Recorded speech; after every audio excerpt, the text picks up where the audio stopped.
Ya, selamat sore untuk kita semua. Gimana kabarnya? Ya, puji Tuhan.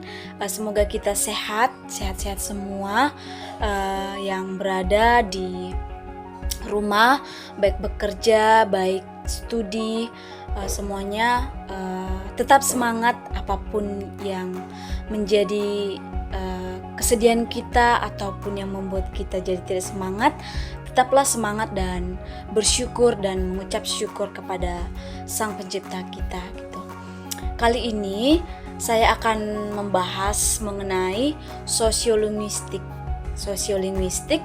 Sebelum kita membahas sosiolinguistik, kita harus mengenal dulu apa sosiolinguistik gitu.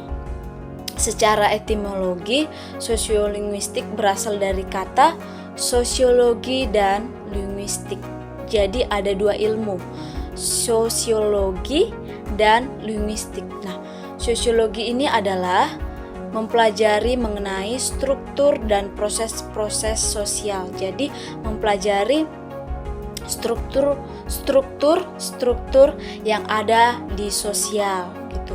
Sedangkan linguistik adalah ilmu yang mempelajari mengenai bahasa, tata bahasa. Oke. Untuk itu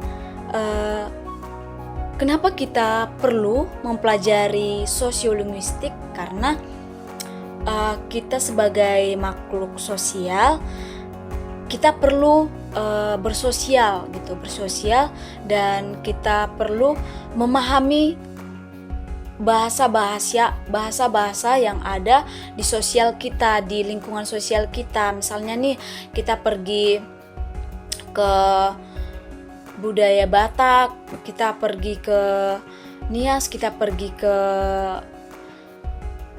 daerah-daerah lainnya gitu. Jadi kita harus paham mengenai bahasa ini gitu. Nah, di dalam bahasa ini ternyata ada karakter.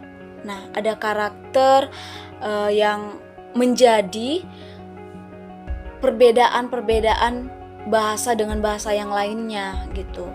Jadi kita juga perlu memahami bahasa dalam bergaul. Misalnya gimana sih bahasa kita dalam bergaul ataupun berteman gitu. Bagaimana sih bahasa kita ketika kita berada di lingkungan keluarga gitu. Kita harus bisa melihat ataupun bisa membedakan bahasa-bahasa apa yang harus kita gunakan di lingkungan sosial kita gitu. Jadi dua ilmu ini digabung menjadi sosiolinguistik, antara linguistik dan sosial. Jadi ilmu ini menjadi satu gitu. Jadi itulah perlunya kita mempelajari sosiolinguistik gitu. Bahasa yang ada di sosial kita, di lingkungan sosial kita gitu.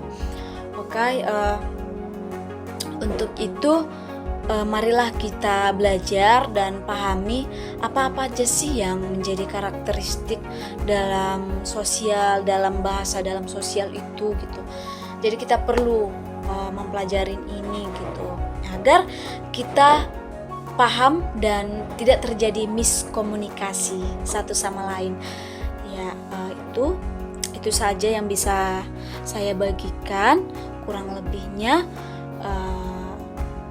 bisa belajar lebih mendalam lagi kepada yang sudah paham mengenai sosiolinguistik, dosen-dosen mungkin ya, guru ataupun ahli-ahli dalam sosiolinguistik ini. Kiranya penjelasan dari saya dapat membantu Anda atau teman-teman semua yang ada di sini. Terima kasih, selamat siang, semangat dan selamat beraktivitas.